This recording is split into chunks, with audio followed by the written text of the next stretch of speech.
What's going on, guys? It's Joshua Sprague, best-selling author, and I'm excited to chat with you in this video because, one of the things that I get asked a lot for help with is marketing. Like, how do I market my book better? What are some of the different ways that I can control this marketing process so that I can sell more books, so that I can engage with my audience at a much higher level, so that I can, make sure that they want to read, that they're excited about upcoming releases, or that, you're able to sell your products, your services, your retreats, whatever it may be that comes after the book for you. So let's talk about book marketing, but specifically I want to talk about something that is really key to this entire process, a very specific piece of the book marketing equation. And what that is called is owning the audience, okay? Now, let me explain what this means first so that we're on the same page with this. First off, the way traditionally the book publishing industry works now, like if you're going through a traditional publisher versus just self-publishing, what they're really looking for, because they don't do a lot on the marketing side. They deal with distribution, they have relationships and things like that. But the biggest thing that they're really looking for when they're looking for somebody that they want to kind of put their dollars behind, give an advance to, and really help, is they're really looking for somebody that has an audience, right? So your ability to create and own and attract an audience is really going to be one of those things that is going to allow you to create success with your book right now and future books, future products, all that kind of stuff in the future. Now, one of the things you might be asking yourself is like, how do I do this? What is some of the best ways for me to do this, right? Because obviously we've got different locations where your audience could hang out, right? We've obviously got social media. We have like physical meetups, right? You might have clubs or networks, and you've got groups.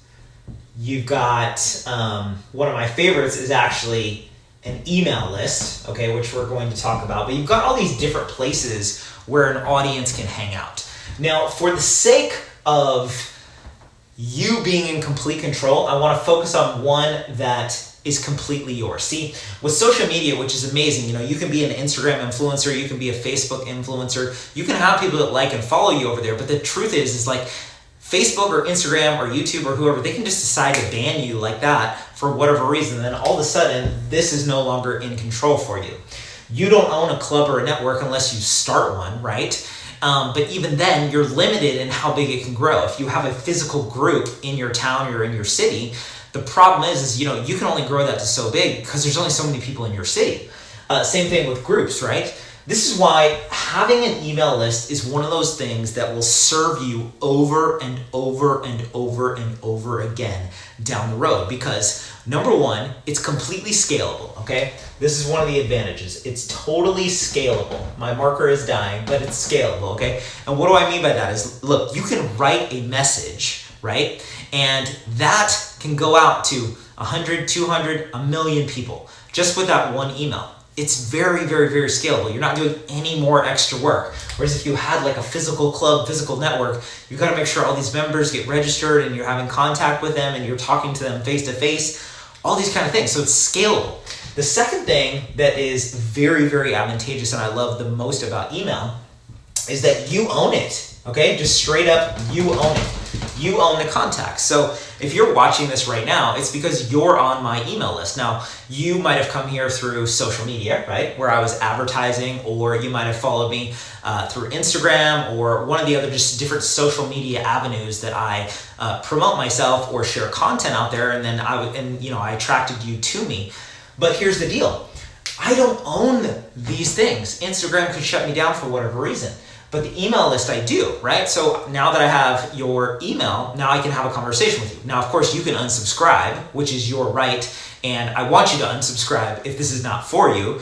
That's a good thing because I only want people that I'm really here to help, because those are the people ultimately, and in your case too, that are going to want to buy your books. They're going to want to engage with you because they're the right people for you, right? And if that's not you or that's not somebody else, that's fine. Like, it's not a big deal. But at the end of the day, this is something that you control, right? You could get shut down with Facebook and social media and all these other things, but at the end of the day, if you have that email list, then you're able to, to contact people. You're able to put out a message. You're able to let them know about your upcoming book. You're able to get feedback from them on things that you're working on. You're able to promote your different courses or resources. You're able to continue developing that relationship with them. And that's the thing that so many authors miss, right? You get so focused on your own story, you get so focused on your own experience, and you want to share that naturally. But one of the key things that is going to help you long term is having people that are excited to listen to what you're even talking about in the first place. So, I'm going to cut this short for right now because I'm already about 5 minutes, but I'm going to do another few videos here to actually show you how do you go ahead and set up this email. What are some of the ways that you can attract people naturally to you so that they want to give you an email in exchange for your information, right? And also, what are the tools and the technology and things like that that are really going to help empower you to make that easy to do? What are the tools and technology that I use to help do that really easily and cost effectively? So I hope this has been valuable for you. If it has been, wherever this thing is, leave me a comment below, or if you get this via email, hit reply to the email and let me know what your biggest takeaway is with this, and I will be sending you another training video very soon so we can dive deeper into this conversation of owning your audience with an email list. All right, thanks. Talk to you guys soon.